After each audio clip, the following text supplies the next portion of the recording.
Video Rawal dam में जहरीला chemical मिलाकर हज़ारों आबी हयात मार दी गई। इस्लामाबाद रावल डैम में जहरीला केमिकल मिलाकर हज़ारों आबी हयात मार दी गईं।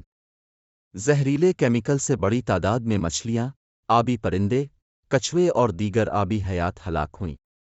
जहरीले केमिकल से आबी हयात हलाक करने के इल्ज़ाम में 2 मुश्तबा अफराद को गिरफ्तार करके मुकदमा दर्ज कर लिया गया है और वाक़ये की तहकीकात शुरू कर दी गई है। दरख्वास्त गुजार का कहना है कि दोनों अफराद ने हमारी कंपनी को लाखों रुपए का माली नुकसान पहुंचाया, लिहाजा दोनों के खिलाफ सख्त कार्रवाई अमल में लाई जाए।